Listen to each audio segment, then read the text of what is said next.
आम सहित आज आम स्टूडियो रे जड़े नृत्य गुरु मिस्टर अजय भूया आम सहित आज स्टूडियो अच्छा आम स्वागत करी विषय किसी जाना। नमस्कार आम स्टूडियो को आपको स्वागत। जड़े नृत्य गुरु हिसाब से आप नृत्य प्रति प्रथम आकर्षित केमिति हेले? नृत्य प्रति मोर आकर्षित होबार कारण मु छोट बेले जिते थी मु चारिआडे जाए देखे जे नृत्य नाचुचन सब मोर से वीक पॉइंट आसला मु नाच शिखी माने स्कोप पाऊन कौट कि नाला आखपाखे क्या शिखी कई भी से आम एरिया भितर नथिले जहाँ तला आम कटक से आम कटक जावासिया असुविधा घरे भी छाड़ू ना आम छोट पिला थलु तेणुक मुझे भर मोर मन भर रखिकी बसती जिते मो स्कूल क्यारियर सरीगला जो +2 एडमिशन कली से फेणी आग्रह है मुझे नाच शिखी नाच शिखा आम गाँव में जड़े शिखीला मुझे गोटा पीरियड मिस करके लुचिकिना सी नाच शिखुँ। आप लुचिकी शिखी नाच?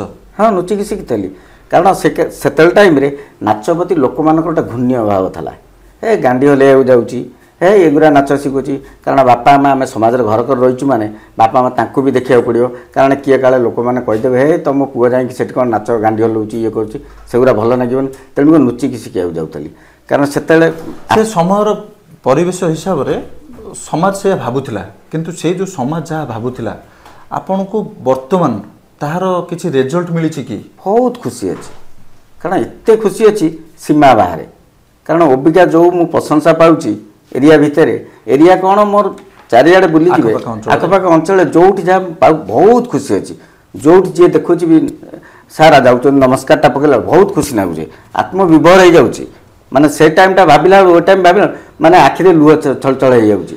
से समय आप नृत्य को गोटे जीविका भाव वर्तमान आप जीविका भाव बाछि नहीं से समय कौन आप भाभी नृत्य को गोटे जीविका भाव करहब बोली?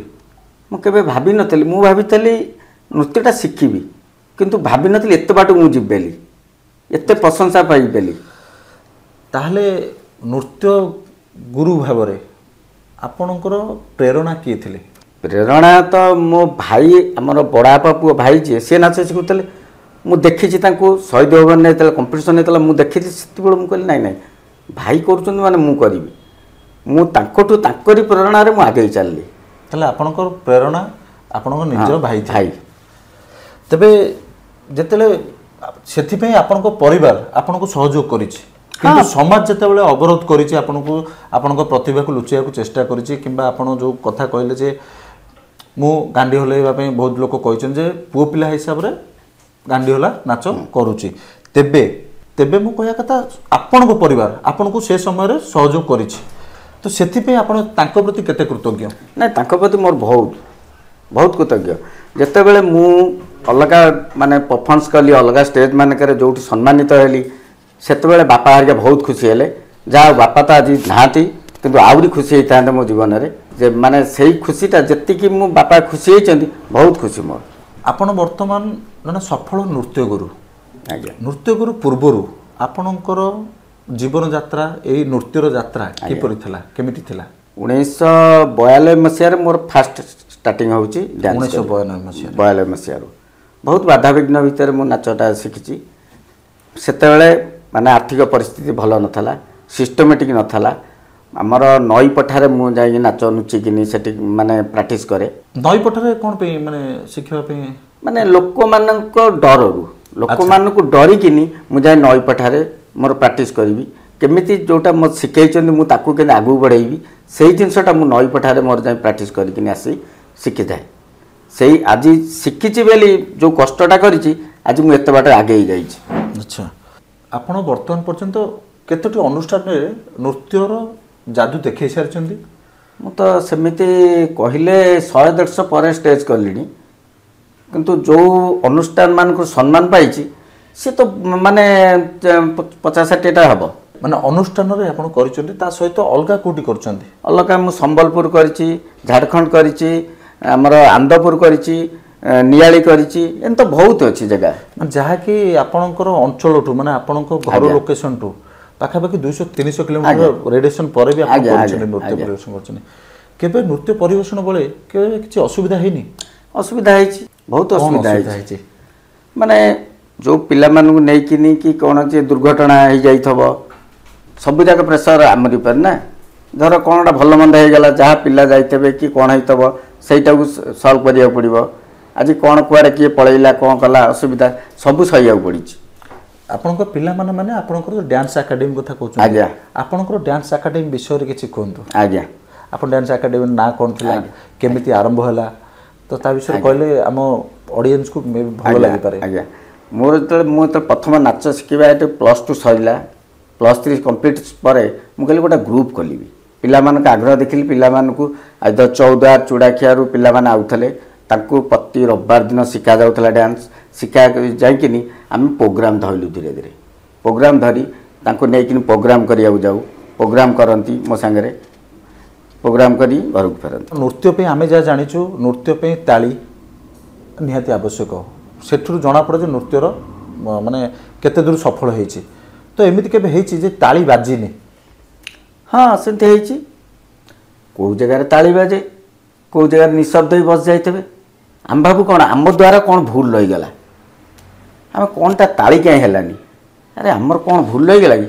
ଆମେ ଭାବିବୁ ଆସିକି ପଛରେ କ'ଣ ପାଇଁ ତାଳି ମାରିଲେନି, କାରଣ ଲୋକମାନେ ଚୁପଚାପ କାହିଁ ବସିଲେ। ଆପଣଙ୍କୁ କ'ଣ ଲାଗେ ଯେ କାହିଁକି ବସିଥିଲେ? ଆପଣ କେବେ ଇନକ୍ୱାରି କରିଛନ୍ତି? କାରଣ ଷ୍ଟେଜ୍ ଉପରେ ତ ଜଣାପଡ଼େ ନା, ଯେତେବେଳେ ନୃତ୍ୟର ସମାପ୍ତି ହେଇଯାଏ, ଗୋଟେ ଗୀତର ସମାପ୍ତି ହେଇଯାଏ, ସେତେବେଳେ କ'ଣ ହୁଏ ନା ଆପଣ ପଛପଟୁ ଗଲା ପରେ ତାଳି ଶୁଭିନି, ସେତେବେଳେ ତ ମନ ଦୁଃଖ ନିଶ୍ଚିନ୍ତ ହେଇଥିବ। ହଁ ମନ ବହୁତ ଦୁଃଖ ହେବ, କାରଣ ସେଇ ସମୟଟା ଯଦି ତାଳି ନ ହେଲା ମନଟା ଭାରି ବାଧିବ। କ'ଣ ନା ଆମେ ପରଫର୍ମାନ୍ସ ଦେଲୁ, କାହିଁକି ତାଳି ମାରିଲେନି, କ'ଣ ପାଇଁ, ଆମର କ'ଣଟା ତ୍ରୁଟି ରହିଲା। ତାମାନେ ଆପଣ ପଛପଟକୁ ଆସିକି ବି ହଁ ଗ୍ରୀନ୍ ରୁମ୍କୁ ଆସିକି ବି ଆପଣ ଇନକ୍ୱାରି କରନ୍ତି। ଲୁହ ଆସିଯାଏ, କାହିଁ ତାଳି ମାରିଲେନି, କ'ଣ ପାଇଁ ଆମର ତ୍ରୁଟି ରହିଲା, ଆମେ ଏତେ କଷ୍ଟ କଲୁ କ'ଣ ପାଇଁ। ପଛରେ ଶୁଣିଲା ବେଳକୁ ଲୋକ ଭାବି କଲେ ଆମେ ଭାବି ପାଇଲୁନି କ'ଣ ଏଇଟା ମାନେ ଇଏ କରିବୁ ବୋଲି। ମାନେ ଆପଣ କହିବା କଥା ଯେ ବିଭୋର ହେଇଯାଆନ୍ତି, ବିଭୋର ହେଇକିନି ବସିଯାଆନ୍ତି ନିଃଶବ୍ଦ ହେଇକିନି, ଭାବୁ ବହୁତ ଖୁସି ଲାଗେ।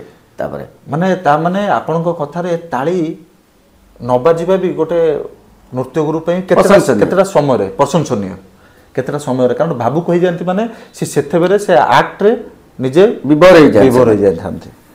ଯାହା ହଉ ଏଇଟା ପ୍ରଥମ ଥର ପାଇଁ ମୁଁ ଜାଣିଲି ଯେ ଜଣେ ନୃତ୍ୟଗୁରୁ ହିସାବରେ ଆପଣ କହୁଛନ୍ତି ତାଳି ଯଦି ବାଜିନି ସେଟା ଗୋଟେ ପ୍ରଶଂସାର କ୍ଷେତ୍ର, କାରଣ ସେଠି ଭାବୁକ ହେଇଯାଆନ୍ତି, ବିଭୋର ହେଇଯାଆନ୍ତି। ତ ଏମିତି କେବେ ହେଇଛି ଆପଣଙ୍କର ପରିବେଷଣକୁ ଲୋକ ଖରାପ ଭାବିକି ତାଳି ମାରିନାହାନ୍ତି? ସେମିତି ହେଇଛି। ମାନେ କ'ଣ ପାଇଁ ଏମିତି ହେଇଛି? ଯେଉଁଠି ପରଫର୍ମାନ୍ସ ବାଗ ହେବନି, ଯଦି ଧର ମୁଁ ନୃତ୍ୟ କରୁଛି, ଧର ଭଲ ହେଲାନି, ଲୋକମାନଙ୍କୁ ପ୍ରଶଂସା କଲେନି, ଭଲ କାହିଁକି ହୁଏନି? ମଝିରେ ମଝିରେ ଥାଏ, ସେଟା ତ ନୃତ୍ୟ ବିଷୟରେ ଆମେ ଏତେ ଇଏ ନୁହଁ। ନୃତ୍ୟ ବିଷୟରେ କେଉଁଟା ଲୋକଙ୍କୁ ରୁଚି କାହାର, ଯେମିତି ଖାଦ୍ୟ ଉପରେ କାହାର କେତେ ଭେରାଇଟି ଖାଦ୍ୟ ରୁଚି ଅଛି, ସେମିତି ଯେଉଁଟା ଯାହାକୁ ରୁଚି ହେଲାନି ଆମେ ସେଇଟା ତ କହିପାରିବା। ଆଚ୍ଛା, ଦର୍ଶକ ହିସାବରେ ଆପଣ ତାଙ୍କୁ ଯୋଗାଇ ଦେଇପାରନ୍ତି, ଆପଣଙ୍କ ପ୍ରାକ୍ଟିସ୍ ଯାହା ଥାଏ ଯୋଗାଇ ପାରନ୍ତି, ସେଥିପାଇଁ ବେଳେବେଳେ ତାଳି ଆସେନି। ନୃତ୍ୟକୁ କଳା ରୂପେ ଆପଣ ବାଛିକି ଆପଣ କେବେ ଅଫସୋସ କରୁଛନ୍ତି କି ଯେ ଜୀବିକା ହିସାବରେ ନୃତ୍ୟକୁ, ଯେମିତି ଆପଣ କହିଲେ ସମାଜ ଆପଣଙ୍କୁ ମନା କରିଛି, ବହୁତ ବାଧା ଦେଇଛି, ଆପଣ ନଈ ପଠାରେ ଯାଇକି ଶିଖିଛନ୍ତି, ତ ନୃତ୍ୟକୁ କଳା ରୂପେ ବାଛି ଆପଣ ଅଫସୋସ କରୁଛନ୍ତି କି? ନାଇଁ, ମୁଁ ଅଫସୋସ ତ କରିନି, କିନ୍ତୁ ବହୁତ ଜୀବନରେ ଖୁସି ଅଛି। ମାନେ ଯେଉଁ ପ୍ରଶଂସାଟା ମୁଁ ଏବେ ପାଉଛି ମୋ ଜୀବନରେ, ମାନେ ଏଇଟା ରହିଗଲା ମୋ ଇଏରେ ହେଇକିନି। ଆଚ୍ଛା, ମୁଁ ଭାବିପାରୁନି ଏମିତି ପ୍ରଶଂସା କେହି ବୋଧେ ଇଏ କରିନଥାଏ। ମୁଁ ଯେଉଁ ଭଳିଆ ପ୍ରଶଂସା ପାଉଛି ମୋ ଜୀବନରେ ବହୁତ ଖୁସି ଅଛି, ମୁଁ ଖୁସି ଅଛି, ଫ୍ୟାମିଲି ଆମର ଖୁସି ଅଛନ୍ତି, ବହୁତ ଖୁସି ଅଛି। ଏ ଯେଉଁ କହିଲେ ଅଫସୋସ ନାହିଁ, ଆପଣଙ୍କର ଉଚିତ ପାରିଶ୍ରମିକ ମିଳେ ନୃତ୍ୟରୁ? ଯାହା ଯେତିକି ମିଳେ ଏଇଟା ଭଗବାନର, ଏଇଟା ଭଗବାନଙ୍କର ଇଏଟା, ଆମେ ଆକୁ ନିନ୍ଦିବାନି। କଳା ଗୋଟେ ଜିନିଷ ଅସରନ୍ତି, ଯେତେ ଶିଖୁଥିଲେ ବି ଆହୁରି ନୂଆ ନୂଆ ଦରକାର। ତେଣୁକରି କଳା ପ୍ରତି, କଳା ବିକ୍ରି କରାଯାଏନି, କଳାକୁ ବଣ୍ଟାଯାଏ। ତେଣୁକରି ଆମେ ଯଦି ଏହାକୁ ପେଶା କରି ପଇସା ପ୍ରତି ଇନକମ୍ କରିବା, କଳା ହରଣ ହେଇଯିବ। ଯାହା ହଉ ଭଲ କଥାଟେ କହିଲେ, ପଇସାକୁ ଆକର୍ଷିତ କରି କିମ୍ବା ପଇସା ପ୍ରତି ଆକର୍ଷିତ ହୋଇ କଳାକୁ ବିତରଣ କରାଯାଏନି, କଳାକୁ ବିତରଣ କଲେ ଅର୍ଥ ନିଶ୍ଚିତ ଭାବରେ ଉପାର୍ଜନ ହେବ। ତେବେ ଏମିତି କେବେ ହେଇଛି ଯେ ଆପଣ ଷ୍ଟେଜ୍ କରିସାରିଛନ୍ତି କିମ୍ବା ଆପଣଙ୍କୁ ପଇସା ମିଳିନି? ଏମିତି ଭଲ କଥା ପଚାରିଲେ, ଏମିତି ଗୋଟେ କେସ୍ ହେଇଛି ସମ୍ବଲପୁରରେ।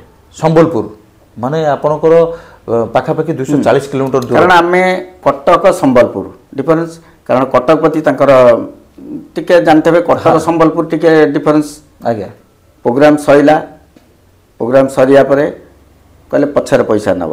ଆମେ ପିଲା ଯେତେବେଳେ ନେଇ ଯାଇଛୁ ପଇସାଟା ନହେଲେ ଗାଡ଼ି ଫେୟାର ଅଗଡ଼ମ ବଡ଼ମ ଫେଣି ପ୍ରୋଗ୍ରାମ୍ ସରିଲା ଆମେ ପେମେଣ୍ଟଟା ନେବୁ ନା ନାହିଁ ଆଉ କେହି ଧରାଛୁଆଁ ଦେଲେନି ଆଉ ସେଠି କ'ଣ ବସି ରହିବୁ ପିଲାମାନଙ୍କୁ ଧରି ମୁଁ ପଳେଇ ଆଇଲି। ତେବେ ପିଲାମାନଙ୍କୁ ଯେଉଁ ଆପଣ ଷ୍ଟେଜ୍ ଶୋରେ ଯାହା ବି ପ୍ରୋବ୍ଲେମ୍ ହେଲା ଆପଣ ପିଲାମାନଙ୍କୁ ଯେଉଁ ନେଇକି ଯାଉଛନ୍ତି ସେମାନଙ୍କର ତ ଖର୍ଚ୍ଚ ଅଛି ନା, ସେ ଖର୍ଚ୍ଚର ଭରଣ ପୋଷଣ କିଏ କଲେ? ସେଇଟା ମୁଁ ନିଜେ କରେ। ତାଙ୍କର ଫୁଡ଼ିଂଠୁ ଆରମ୍ଭ କରି ଗାଡ଼ି ଖର୍ଚ୍ଚ ତାଙ୍କ ଉପରେ କିଛି ବାଧାବିଘ୍ନ ନ ଆସୁ, ଯାହା କରେ ମୁଁ କରେ। ତେବେ ସେଇଟା ଆପଣ ନିଜ ହାତରୁ ଖର୍ଚ୍ଚ କରୁଛନ୍ତି। ଆଜ୍ଞା। ତ ପରେ ସେ ପଇସା ମିଳିଛି? କିଛି ସେମିତି ମୁଁ ଗ୍ୟାରେଣ୍ଟି ରଖେନି, ମିଳିଲେ ମିଳିବ ନହେଲେ ନାହିଁ, ସେଇଟା ଭଗବାନଙ୍କ ଉପରେ ଛାଡ଼ିଦିଏ, ଯାହା ତ ହେବ ଭାଗ୍ୟରେ ହେବ। ଆପଣ ସିନା ଅର୍ଥ ପାଇନାହାନ୍ତି କିନ୍ତୁ ଦର୍ଶକମାନଙ୍କର ମନ ମୋହିଛନ୍ତି। ସେଇ ତାଳିରେ ତ ମୋର ପେଟ ପୁରିଯାଏ ନା। ମାନେ ଯେମିତି ଆପଣଙ୍କର ସହଯୋଗକାରୀ ଯେଉଁମାନେ ଆପଣଙ୍କର ଷ୍ଟେଜ୍ ଶୋରେ କରନ୍ତି ସେମାନେ ଆପଣଙ୍କୁ କେତେ ଦୂର ବିଶ୍ୱାସ କରନ୍ତି? ମାନେ ତାଙ୍କ ପରଫର୍ମାନ୍ସ ବି କେତେ ଦୂର ଆପଣଙ୍କୁ ବହୁତ ବିଶ୍ୱାସ କରନ୍ତି, ବହୁତ ଭଲ ସପୋର୍ଟ କରନ୍ତି। ମୋର ଯେତିକି ମୋ ସଙ୍ଗତ ଥିଲେ ସେ ବହୁତ ସପୋର୍ଟ କରନ୍ତି ମୋତେ। କେବେ ଦ୍ୱନ୍ଦ୍ୱ ସୃଷ୍ଟି ହୁଏନି? ନାଇଁ ନାଇଁ ସେଇଟା କିଛି ହେଇନି। ସେଇଟା ତ ହେଇଥିଲେ ଏତେ ବାଟକୁ ମୁଁ ଯାଇନଥାନ୍ତି, ଅଧାରୁ ରହିଯାଇଥାନ୍ତି। ସେଇଟା ନାହିଁ ବୋଲି ଆଜି ପର୍ଯ୍ୟନ୍ତ ଚାଲିଛି। ନୃତ୍ୟ ଗୁରୁକୁ ନେଇକି ବିବାହ କରିବା ଝିଅମାନଙ୍କ ପାଖରେ ସାଧାରଣତଃ ମାନେ ସମ୍ଭବ ନଥାଏ। ତେବେ ବିବାହର ଯେତେବେଳେ ପ୍ରସ୍ତାବ ଯାଇଛି ସେତେବେଳେ ଆପଣଙ୍କୁ କିଛି ଅସୁବିଧାର ସମ୍ମୁଖୀନ ହେଇନି? ନାଇଁ, ଭଲ କଥାଟା ପଚାରିଲ। ଏଇଟା ବିବାହ ନେଇକି ତ ବହୁତ ବାଧାବିଘ୍ନ ଆସିଛି। କାରଣ ମୋର ଯେତେବେଳେ ବିବାହର ଫାଇନାଲ୍ ହେଲା ଘରେ ବି ପଚାରିଲେ, ମାନେ ଏଇ ନୃତ୍ୟ ଗୋଟା ଏମିତି ଥିଲା ଯେ ଯିଏ ଯେଉଁଠି ମାନେ ଚାହୁଁଥିଲା ମାନେ ସେଟା ତ କହିହେବନି, ମାନେ ଲୋକଙ୍କର ମୁଁ ଯେତେବେଳେ ମୋତେ ଘରେ କହିଲେ ବାହାଘର ପାଇଁ ପ୍ରସ୍ତାବ ଦେଲେ ମୁଁ କହିଲି ଟିକେ ଅପେକ୍ଷା କର। ଘରେ ଭାବିଲେ କ'ଣ ଅପେକ୍ଷା କର ମାନେ ବୋଧେ କେଉଁଠି ଭଲ ପାଇଛି କ'ଣ କରିଛି ଏଇ ଜିନିଷଟା। ତେଣୁକରି ମୁଁ ସେଇଟା କହିଲି, ଘରେ ଜଣେଇଲି। ମୁଁ କହିଲି ନାଇଁ ମୁଁ ସେ ଜିନିଷ ଉପରେ ନାହିଁ, କାରଣ ମୁଁ ଜଣେ ଗୁରୁ ହିସାବରେ ଯାଉଛି ମାନେ ମୋର ସେ ପ୍ରତି ଇଏ ଧାରଣା ନାହିଁ। କାରଣ ଘରେ କହିଲେ କାହିଁ ବିବାହର କରିବା ମନା କରୁଛୁ କ'ଣ ପାଇଁ? ମୁଁ କହିଲି ନାଇଁ ଘରର ଟିକେ ରହିଥା, ଘର ମୁଁ ଟିକେ ନିଜେ ଷ୍ଟାଣ୍ଡିଂ ହେଇଯାଏ ଠିକ୍ ବାଗରେ। ସେତେବେଳେ ଘରର ପରିସ୍ଥିତି ମୁଁ କହିଲି ନାଇଁ ମୁଁ ଟିକେ ଷ୍ଟାଣ୍ଡିଂ ହେଇଯାଏ ଠିକ୍ ବାଗରେ ତାପରେ ନା ବୟସ ହେଇଗଲାଣି ତୁ କାହିଁ ବିବାହ କରିବୁନି କ'ଣ ପାଇଁ ଏଇ ଜିନିଷଟା। ମୁଁ କହିଲି ହଉ ଠିକ୍ ଅଛି, ଯଦି ତୁମ ମନରେ ଗୋଟେ ଇଏ ରହୁଛି ତାହେଲେ ତୁମେ ବୁଝ ମୋର ବାହାଘର କରିବା ପାଇଁ। ଘରେ ଯେତେବେଳେ ବୁଝିଲେ, ଯେତେବେଳେ ମୋର ବାହାଘର ଫାଇନାଲ୍ ହେଲା ମାନେ ଜାଣିଲେ ଯେ ଇଏ ଜଣେ ଡ୍ୟାନ୍ସ ଟିଚର। ଯେତେବେଳେ ଜଣେଇଲେ ତାଙ୍କ ସାହି ପଡ଼ିଶାରେ ମୋ ଶ୍ୱଶୁରକୁ ଆସି କହିଲେ, ତାଙ୍କ ସାହି ପଡ଼ିଶା ଲୋକମାନେ କହିଲେ ଜଣେ ଡ୍ୟାନ୍ସ ଟିଚର ଅଲଗା ଝିଅମାନଙ୍କ ସାଙ୍ଗରେ ନାଚୁଛନ୍ତି କ'ଣ ଭଲ ମନ୍ଦ ଥବ, ତୁମେ କାହିଁକି ଇଏ କରୁଛ? ଏମିତି ମୁଁ ଖବର ପାଇଲି। ଯେତେବେଳେ ମୋ କତିକି ଖବର ଆସିଲା ସେଠୁ ଏମିତି ମୁଁ କହିଲି କିଛି ଅସୁବିଧା ନାହିଁ। ଘରେ ବି ମୁଁ ଜଣେଇଲି, ମୁଁ କହିଲି ଯଦି ତାଙ୍କର ରାଜି ନାହିଁ କିଛି ଆବଶ୍ୟକ ନାହିଁ। ସେଠୁ ମୋ ଡାଇରେକ୍ଟ ଶ୍ୱଶୁର ଆସି ପହଞ୍ଚିଲେ, କହିଲେ ମୁଁ ରାଜି ଅଛି ମାନେ ମୁଁ କାହା କଥା ବାହାର ଲୋକ ଶୁଣିବାର ନାହିଁ। ଡ୍ୟାନ୍ସ କିଛି ଖରାପ ଜିନିଷ ନୁହଁ। ମୋ ଶ୍ୱଶୁର କହିଲେ ଡ୍ୟାନ୍ସ କିଛି ଖରାପ ଜିନିଷ ନୁହଁ। ସିଏ ଯଦି ନ ଜାଣିଥାନ୍ତେ ଡ୍ୟାନ୍ସ ବିଷୟରେ କିଛି ଯାଇ ଇଆଡ଼େ ସିଆଡ଼େ କୌଣସି ସ୍କୁଲ ଅନୁଷ୍ଠାନ ଭଲ ଭଲ ଅନୁଷ୍ଠାନ ସିଏ କାହିଁ ଯାଇ ଶିଖଉଛନ୍ତି? ତେଣୁ ତାଙ୍କର ସେଇଭଳି କଳା ଅଛି ବୋଲି ସେ ଯାଉଛନ୍ତି। ତେଣୁକରି ମୋ କାହା କଥା ଶୁଣିବାର ନାହିଁ, ମୁଁ ତାଙ୍କୁ ହିଁ ଯେଉଁ ମୋ ଝିଅକୁ ବାହାର କରିବି। ତାହେଲେ ଆପଣଙ୍କୁ ସେତେବେଳେ ଜୋଇଁ ବୋଲି ବାଛିଲେ। ଏଇଟା ତ ହେଇଗଲା ବାହାଘରର ପ୍ରଥମ ମାନେ ଫାଇନାଲ ଯେତେବେଳେ, ତା ପୂର୍ବରୁ କିଛି ଅସୁବିଧା ହେଇଛି? ନାଇଁ ତା ପୂର୍ବରୁ ଅସୁବିଧା ତ ଏଇ ଜିନିଷଟା ଯେଉଁ କହିଲି ଆପଣଙ୍କୁ, ଏଇ ଜିନିଷଟା ତାପରେ ବାହାଘର ପରେ ବାହାଘର ସରିଗଲା। ମୋର ବାହାଘର ସରିବାର ଚତୁର୍ଥୀ କର୍ମ ବାକି ଅଛି, କିନ୍ତୁ ମୋର ପ୍ରୋଗ୍ରାମ୍ ଥାଏ। ଆଚ୍ଛା। ମୋର ଗୋଡ଼ରେ ଅଳତା ଲାଗିଛି, ହାତରେ ଯେଉଁ ବଟୁ ବନ୍ଧା ହେଇଛି ସେ ବନ୍ଧା ହେଇଛି, ମୁଁ କିନ୍ତୁ ଯାଇଛି ପ୍ରୋଗ୍ରାମ୍। ମାନେ ସେତେବେଳେ ନୂଆ ନୂଆ ସ୍ତ୍ରୀ, ମାନେ ଆଉ କ'ଣ କହିବି, ସେତେବେଳେ ନୂଆ ନୂଆ ସ୍ତ୍ରୀ। ସିଏ ଭାବିଲା ଇଏ ନାଚ କରୁଛନ୍ତି କ'ଣ ପଳେଇଲେଣି ବାହାଘର ସରୁ ସରୁ, ମାନେ ପଳେଇଛନ୍ତି କ'ଣ ଏଇ ଜିନିଷଟା। ତା ମନ ଭିତରେ ଗୋଟେ ଡାଉଟ୍ ରହିଲା କ'ଣଟା ମାନେ ବାହାଘର ସରୁ ସରୁ ଏବେ କାହିଁ ପଳେଇଲେ। ସେ ତଥାପି ଆଡ଼ଜଷ୍ଟ କରିକିନି ଯାହା ହଉ ଘରେ ସେଠୁ କହିଲେ ନାହିଁ ସେ ସ୍କୁଲ ପ୍ରୋଗ୍ରାମ୍ କରନ୍ତି, ତେଣୁକରି ସେ ଯାହା ହଉ ମନକୁ ସେ ଏବେ ଯେତେବେଳେ ଜାଣିଲା ଯେ ନାଇଁ ଆକ୍ଚୁଆଲି ଠିକ୍ ଥିଲେ ବହୁତ ଖୁସି ଅଛନ୍ତି ଏବେ। ତେବେ ମାନେ ଆପଣଙ୍କ କଥାରୁ ଯାହା ଜଣାପଡ଼ୁଛି ଆପଣଙ୍କ ଶ୍ୱଶୁର ନୃତ୍ୟ ପ୍ରତି ବି ମାନେ ଆପଣଙ୍କୁ ସପୋର୍ଟ ବହୁତ କରୁଛନ୍ତି, କାରଣ ନହେଲେ ଆପଣ ବିବାହର ପାଇଁ ଅସୁବିଧା ହେଇଥାନ୍ତା। ତେବେ ଆପଣ କଥାରୁ ଯେଉଁ କହିଲେ ସ୍କୁଲ, ଆପଣ ସ୍କୁଲ ଅନୁଷ୍ଠାନରେ ବି କରନ୍ତି, ମାନେ ସ୍କୁଲ ମାନଙ୍କରେ ବି ଶିକ୍ଷା ଦିଅନ୍ତି, ନୃତ୍ୟ ଶିକ୍ଷା ଦିଅନ୍ତି। ତ ସ୍କୁଲରେ ଯେଉଁ ଶିକ୍ଷା ଦିଅନ୍ତି ଆପଣ ନିଜ ଅଞ୍ଚଳରେ ଦିଅନ୍ତି ନା ଅନ୍ୟ ଅଞ୍ଚଳରେ? ମୁଁ ବାହାରେ ଯାଇକି ଦିଏ। ବାହାରେ ଯାଇକି ଦିଅନ୍ତି। କେତେ ମାନେ କେତେ ସହଜ ଥାଏ ଛୋଟ ପିଲାମାନଙ୍କୁ ଶିଖେଇବା, ଆଉ ସେମାନେ ସବୁବେଳେ ତା ଉପରେ ନଥାନ୍ତି, ତାଙ୍କ ଅଭିଜ୍ଞତା ବହୁତ କମ୍ ଥାଏ। ତ ଆପଣଙ୍କୁ କେତେ ସହଜ ଥିଲା, କେତେ ଶିଖେଇବା ତାକୁ କେତେ ସହଜ ଥିଲା? ନାଇଁ ଛୋଟ ଛୁଆମାନଙ୍କୁ ଶିଖେଇବା ବହୁତ କଷ୍ଟ। ଏ ଜିନିଷ ମାନେ ସ୍କୁଲ आउ स्टेज परफॉर्मेंस माने पर्सनाल परफॉर्मेंस बहुत छाड़ कारण स्कूल गोटा शैली भितर आमको नहीं जा पड़ो डांस से शैली की जब न जानी आम स्कूल करें एका थे आट ए टाइम छिड़ा हे 100-150 पिला हाँ ताकू नहीं डांस कंपोज हम स्टेज परफॉर्मेंस करवा कारण से गोटिक माने बेले बेले माने चिड़ी लगे किंतु ताकू भी एडजस्ट करके आम करदे कारण से जिनसा आम जाचु स्कूलटार कौ मेथड गले कौन हम से जिनसा ये कै तेबे नृत्य नृत्य कला हिसाब रे प्रत्येक अंगर निर्दिष्ट माने संपादनता रही प्रत्येक अंग इम्पोर्टाट आज्ञा गुरुत्वपूर्ण आज्ञा केबे एमिति किछि हेछि नृत्य परिवेषण समय आपनकर अंग जे कोन संग हो किबा गोड़ हो हाथ हो किबा मुंड हो परिवेषण समय रे किछि दुर्घटना घटिनी सेते बड़ हेनी जा हेछि छोटकाटिया हेछि से एडजस्ट हो जाए ता बड़ हेनी नाइ बड़ जदि आपन केबे एमिति अनुभव करचंती जे जदि बड़ हेई थांता ते आपनकर जीविका ही स्टॉप हो जाता माने जीविका ही संपूर्ण जीविका बंद कौन अंग जदि डैमेज हो जाए किंबा किसी दुर्घटना घटिला तेबे संपूर्ण रूपे जीविका बंद हो गला सेति केबे अफसोस करना केबे भाबी नांता ऊपर मु तो सेटा को मन भीतर नेनी सेटा भगवान कर जदि आशीष जहाँ थब भोगिबारे निश्चय भोगिबा तेणुक आम ताकर ऊपर छाड़ी दे कला गोटा एमतिया जिनस ताकू आम आगे चलीचु जदि कौन दुर्घटना हो जाए जदि मोरी पिला माने जदि किए नृत्य शिक्षाटा को ग्रहण कर भल भागे जहाँ को आम शिखेचु जदि सी आगु पढ़ाई पार गुरुंकर येटा को ताल बहुत खुशी ताले आपणकर जो शिष्य माने अछंती आज्ञा से शिष्य मानक भितर नृत्य गुरु होबा पई योग्यता अछि हाँ पिला मानकर आम से हिसाब से शिखेची माने एमती बाटे नहीं शिक्षा करा जाए शिक्षा दि जाए सी भविष्य में निजे शिखई पारे अच्छा आपण को शिक्षा प्रणाली टाको एपरी करछन जे से भविष्य में शिखई पारिबे आज्ञा तो आपण ताकू नै के गर्वित बहुत गर्वित जा हो आपण सहित कथा है आज बहुत भल लगिला आपण को विषय आम बहुत किसी जानिलु आपणकर निज जीवन समस्या आ नृत्य गुरुर जर्नी आपण केमती यात्रा कले ता विषय आम जानिलु तो मोर शेष प्रश्न आपणकर आम चैनल माध्यम रे आमर दर्शक मानू आपणकर वार्ता कौन रहिबो मु देबाक चाहूँ जे मु जो परिस्थिति गति करी नाच फाच शिखी जहाँ सब भोगी जाइए कारण ओबिका बहुत उन्नत हो गला आज्ञा ओबिका घरे घरे कहले नाच ओबिका देखिए जो स्कूल कौन जोटिक जाओ प्राधान्य बेसी दौन डांस डांस तेणुक मु दर्शक मानू कह चाहूँजे कौन पिला मानू बाधा विघ्न दियनी सी जे चाहूँगी कौन करने आगू बढ़े आगू को स्कोप दियो ताकू सहयोग कर कारण भविष्य में सी निश्चय दिने ना दिने गोटा नृत्य विषय हो कि आर्ट विषय हो जो थे हो से भविष्य दिने गोटे बड़ मनीष हम आम जे ताकू स्कोप न दे ताकू चापिदवा कारण जमी भविष्य अंधार हो जाए सेमती पत्थर तले चापी जा हो आपण आम चैनल माध्यम आम दर्शक मानक गोटे सुंदर वार्ता देले आपणकर मूल्यवान समय आमको देइछंती आपणकर जीवन कहानी विषय जानापी यह निश्चय भाव में आम दर्शक मानक भल लगे आमको आप मूल्यवान समय देथिबारु धन्यवाद जय जगन्नाथ जय जगन्नाथ आशा करे वीडियोटी निश्चय भाव में भल लगी तो आपण को सब्सक्राइब कमेंट एंड शेयर करने को अनुरोध।